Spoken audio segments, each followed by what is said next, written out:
Okay, so this is video number 2 for this week. Although the first video was super long, I hope you've sort of visited that one a few times and sort of split it up. I do apologise, got a bit carried away. This one, I promise you, is not going to be so long because it is just a quick recap of the material in the first video this week, and then moving on to correlation coefficient.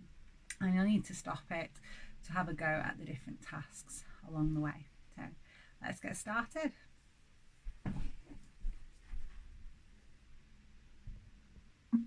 Okay, we're going to start with a quick quiz to recap what we've done so far. So you can play along by squiggling on paper or just saying the answers out loud. It's up to you. Okay, so the first one is, which of these shows the hierarchical structure in the correct order? Okay, they're not all included. Which one is the correct order? Give you a little bit of thinking time on this one. Getting ready with your response. 3, 2, 1. It's C, kingdom, phylum, class, order, family, and of course then you would have the rest underneath. The examiner likes you to put them in the right order, as you've seen with lots of exam questions. So it's a 1 mark, definitely worth knowing the correct order. I don't know if any of you've checked out the classification wrap on YouTube. I'll try and put a link in the email because it's really funny. Okay, and that helps you to remember that order. Which other groups do 2 organisms share if they have the same class? Okay, so what other taxons doesn't do 2 organisms share if they're in the same class? So think about what's above class. Okay, so you should have phylum and you should have kingdom. Okay, so if you think about your hierarchical structure, okay, so if you're in the same class, you could also have the domain as well. Okay, what about if they're in the same order? What then?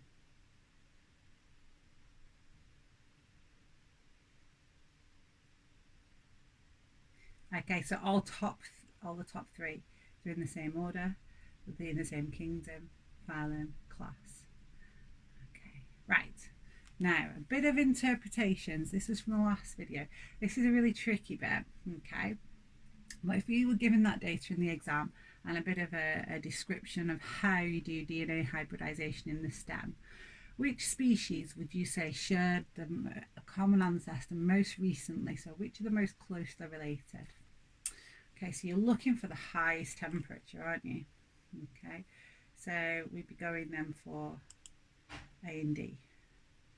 Higher temperature, more hydrogen bonds between the 2 hybrid strands. So remember, this is a DNA molecule made in the laboratory simply by taking 1 strand from species A and mixing it with the opposing strand from species D. Most of the base pairs are going to match because the base sequences are similar, because they are very, very closely related, and so it's going to be the highest temperature to break all those hydrogen bonds. Okay, so then when we depict this as a phylogenetic tree, what would it look like? Which one of those would show that relationship? Okay, so we're looking for A and D are most closely related. Then it would be A with C and then A with B. So A and D, A and C, A and B. And remember, the length of that line depicts how different. Okay, so they could use the temperature for that as well. Okay, next one. Now, in the immunological comparison, which of the following is not true? Okay, if they're closely related. Antigens in the blood serum of both species have similar shapes. Many antibody-antigen complexes form. The blood serum of both species are injected into the rabbit or mouse, and the rabbit or mouse makes completely antibodies, complementary, that's supposed to say, antibodies via immune response. So the only one that's not true is that one. You only inject one species serum into the rabbit, so it has an immune response to that one protein or those proteins in that species, and then you can mix that antibody then with your second species, and if there's a lot of antibody antigen complexes, if they've got similar, because they've got similar antigen shapes, then you will be able to conclude they are most closely related. Which of the following does species-specific courtship behaviour ensure? Individuals of different species never mate. An increased chance of fertilisation. Individuals of the same gender never attempt to mate. Individuals of the same species and different genders are more likely to mate. It's the increased chance of fertilisation and individuals of the same species and different genders are more likely to mate. Okay, so it's those two. Not that they would never attempt, but it decreases the likelihood because their courtship behaviours won't match exactly. Okay, so why is excuse me, phylogenetic classification described as a hierarchy? Write your idea down. Okay, so depending whether it's 1 mark point or 2, first mark point will be smaller groups are placed into larger groups. Second mark point, there is no overlap between the groups. That's your best answer when asked about a hierarchical system. Next one, give the classification hierarchy in the correct order from the largest group domain down. Write it down now as quickly as you can. Have you got a mnemonic to help you remember the first letter of each? Or are you just learning it off by heart? Got to know it? Okay, you should have domain, kingdom, phylum, class, order, family, genus, species. Have you got it correct? If not, find a way to remember it. It's going to be worth a mark. It's a nice easy mark as well. Okay, so next one. What is genetic diversity? So genetic diversity occurs within a population, within a species, and we've got a definition. What was it? Write it down.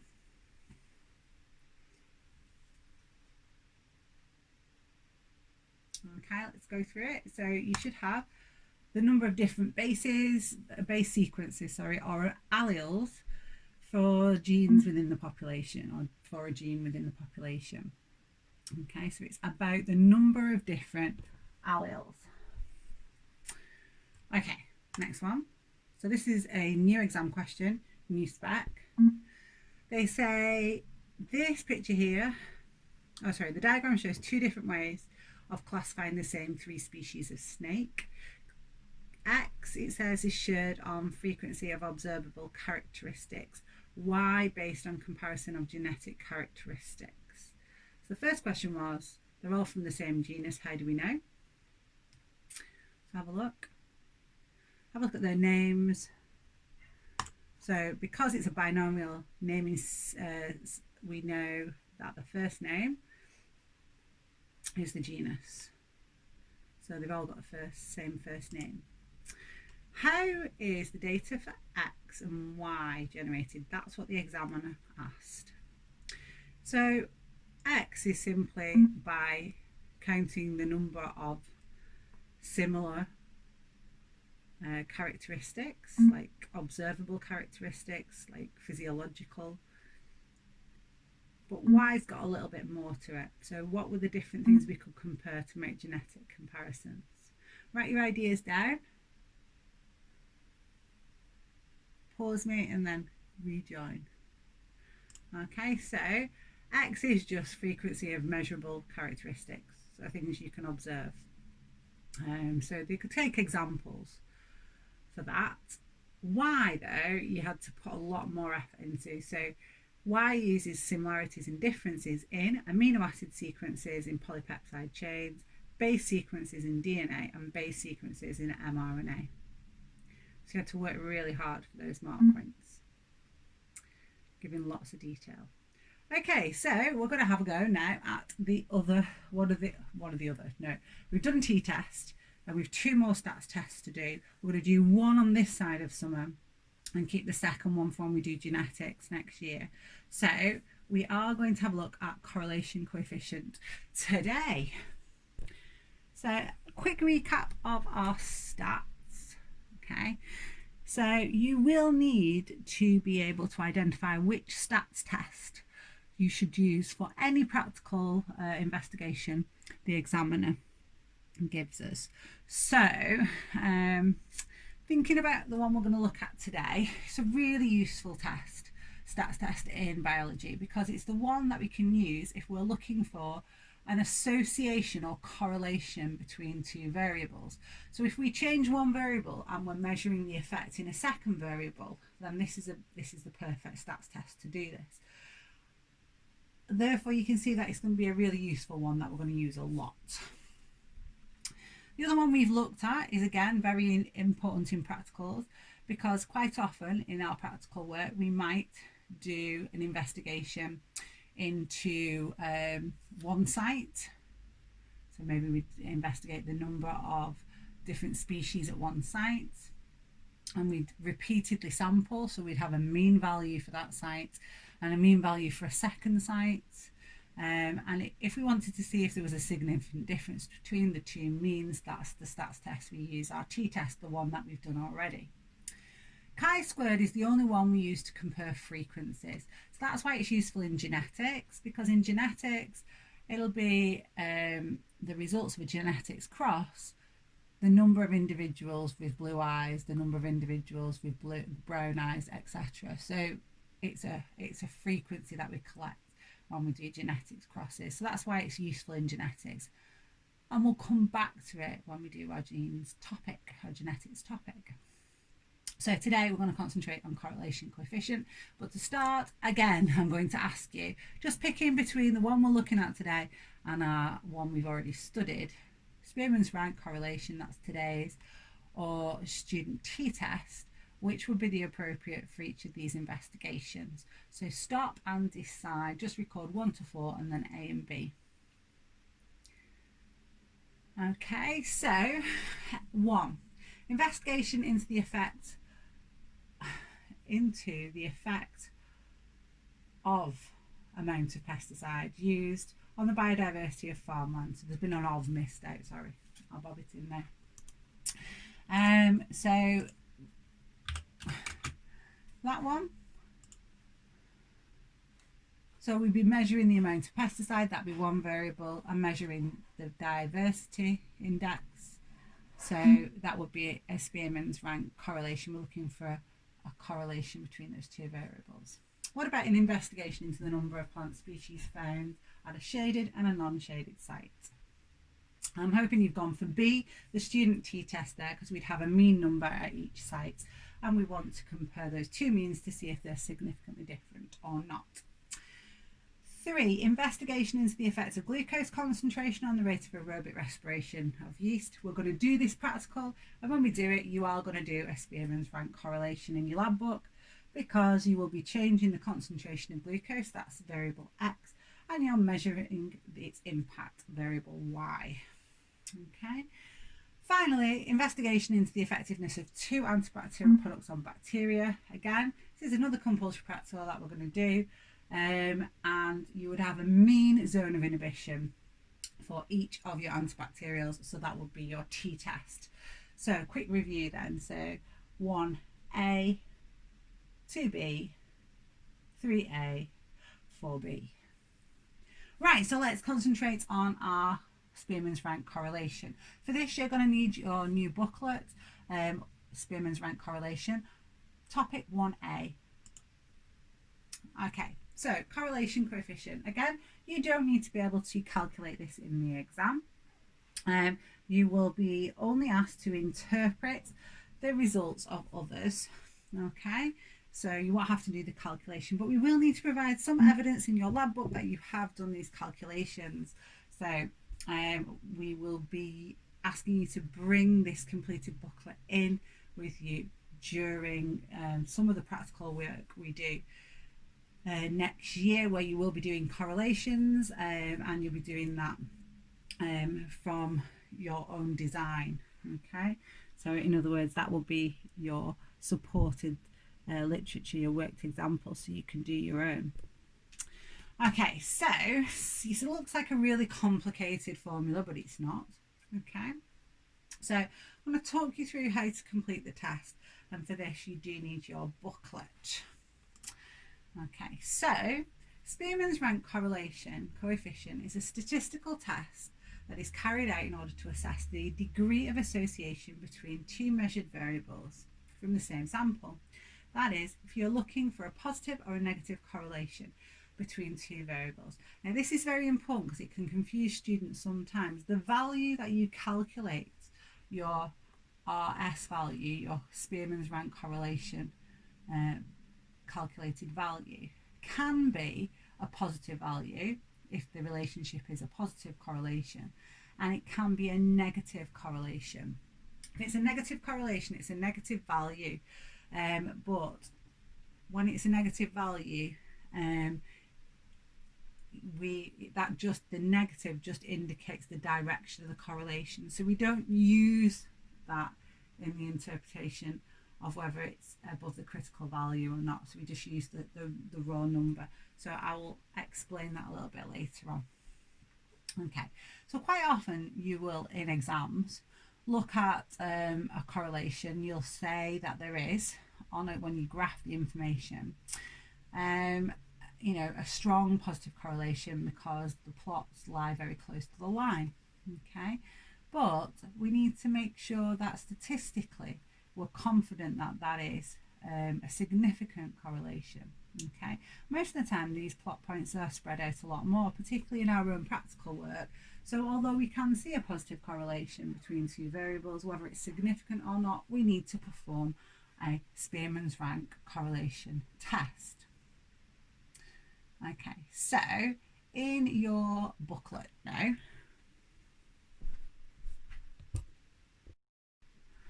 we're having a look at this worked example based on Wales. Okay, so it's on page 3. Okay, so this is our raw data. So we've got length of Wales and the mass, and we want to know, is there a correlation between the length of a blue whale and its mass?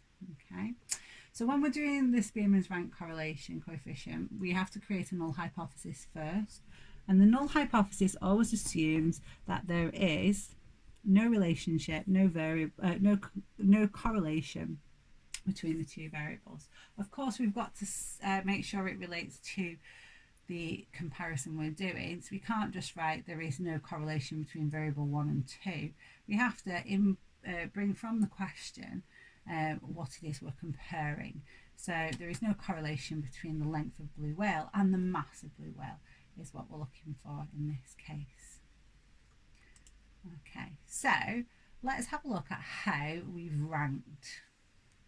Okay, so what you do is you create a table like this to do your ranking, and you put your length data in, and then you add a column. Okay, and the column you add next to it is your rank for length. And so you go to your smallest and you give it a rank of 1, and then the next biggest and give that a rank of 2. And you rank all the way through your data, placing them in, recording in this column their rank order. Okay, when you get to, so this one's a bit tricky here, we've got 2 whales, both with the length 7. We need to give them a ranking. Okay, so what we do, because there's 2 of them, they're going to share the same ranking but occupy 2 rank positions. So they would have been 8 and 9. Because they're the same number, we're giving them an equal ranking of 8.5. So I've done this for my length, and then I repeat the process now in another column for my mass. So I put my mass, so all I've done is take that data and put a column in between it for my ranking and a column after it for my second rank. Okay, so here is my ranking for my mass. So there's my smallest. next smallest, next smallest, next smallest, oh, going up now, next biggest. Yeah, so I'm ranking them. Okay, so keeping going, and you can see that there were no shared rankings in that one. So once I've got my ranks, then my next column that I put in is the difference in those ranks. So I go 1 minus 1 is 0, 2 minus 2, 0, 3 minus 4, minus 1, 4 minus 5, minus 1, 5 minus 3, 2, and so on. Then I square that number. Okay, so 0 squared, 0, keep going, 1 squared, 2 squared, 5 squared, etc. And then I add a row at the bottom here to allow me to add up the difference squared, because I'm going to need that for my calculation. Okay, so that's my sum D2, okay, which is this bit here. So on the top part of this, as I am now working my way through my calculation, I can put my 47.5 in here, so it's 6 times 47.5. Okay, now what about what I put underneath? Well, n is the number of paired measurements, and in this experiment there were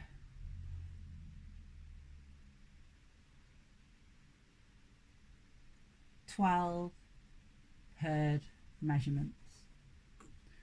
Okay, so 12 to the power of 3 minus 12. So then do what's in the brackets, and then that's taken away from 1. So I've actually got a calculated value, my stats value, at P 0.05, so a probability level of 0.05, which remember is what we use in biology, of 0.835. Okay, sorry, so I now want to find out, is that significant at a probability level of P 0.05. So the only way to do that is to look at the stats tables. But before we do, when you're interpreting the correlation results, the closer you are to 1, the more significant the correlation. So remember, a positive perfect correlation is 1 plus, and minus is a perfect negative correlation. So let's find out whether that positive correlation that we've discovered is significant or not. So we need to go to our stats table at P 0.05, so that probability level, and we need to look at the number of paired values, which we had 12. So 0.59 is the critical value. Okay, so our calculated value is higher than the critical value at a probability level of 0.05. So what does that mean? Well, it means we reject our null hypothesis. We have got a significant correlation. Our calculated value is larger than the critical value. Remember, I sort of have like in my head my pole jumper, and this was the 0.59 level, the critical value that the calculated value had to get over. That's the way I kind of visualize it. So this means there is a significant correlation between the length and mass of blue whales. This is the important line. This is what gets you the money in the exam. Okay, they really want this quoted. The probability, the correlation, is due to chance is less than 5%. So it's a really small probability that this is just a chance relationship. It's a significant, we think, biological relationship. Okay, so have a look at the other worked example, work your way through that one, and complete question 1 and 2. And when you've done that, rejoin the video at this point and I will take you through the answers. Okay, so having a look at question 1. So null hypothesis, something like this. There'll be no correlation between the mean number of purple loosestrife plants and the mean number of beetles. Okay. In terms of my ranking, I had 5 paired measurements, so my n was 5. And all I've done is pop my data down in here and then rank my 1 to 5. Same here, and I've done my difference squared, and that's my sum. So your sum should be 38. If it isn't, have a look through, see if you can spot where you've made your error. Once I've done that, I can then substitute that into the equation. So I've got 6 times 38 on the top there.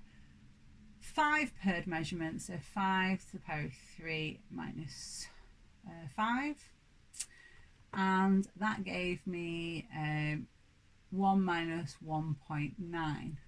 So a negative correlation, so I've got a value of which is minus, but I ignore that when I'm doing my interpretation. So I just want to know, is 0.9 higher than the critical value? Okay, so I had to go back to my stats table. Now, the thing is with this one, because we're working with just 5 measurements, the critical value is actually 1. So although it looked like a really significant correlation, a negative correlation, but a really significant one because it's pretty close to 1, it would have to be 1 with such a small sample. So the calculated value for Spearman's rank correlation coefficient is smaller than 1, so 0.9 is less than the 1. So there is, in this case, more than a 5% probability that this negative correlation between the mean number of purple loosestrife plants and the mean number of beetles is due to chance. Therefore, I'm accepting my null hypothesis. It's pretty close, but not there. Okay. Question 2. Okay, so null hypothesis. There is no correlation between the time of the meal and the concentration of glucose in the blood. So I've put in my time of day and ranked my glucose concentration and ranked my difference between my rankings and my difference squared. The sum of that at the bottom, and I had 6 paired. Okay, 6 paired. So substituting that into the equation means that I have got 1 minus 1.314, so it gave me a negative correlation again. Remember, we're not even interested in that, other than that tells you it's a negative correlation. 0.3143, critical value, when I looked it up in the data table, it is 0.89 for 6 paired measurements. So again, it's not a significant correlation. I accept my null hypothesis, and there is a greater than 5% probability that this correlation is due to chance. Okay, so both of them were not significant. So we've got a bit of a challenge for you for Thursday's tutorial. And for some of you, if you want an extra challenge, I've provided 2 data sets to do this on. But this is your minimum. Okay, so I want everyone to do this. For Thursday's tutorial, can you complete a Spearman's rank correlation coefficient? So do the null hypothesis, rank the data and calculate the RS, and then interpret the results and give a conclusion. And this is for the distance along a transect. So this is the distance from a tree, I think, and the percentage cover of clover and daisies. Okay, so that was an investigation we performed at this time last year. And we've got a second set as well as an extension for those of you who want extra practice. And if you've struggled, then please make sure that you attend Thursday's tutorial, where I will be talking you through this example and some others. Okay, right, that's the end of this video. So finish for now.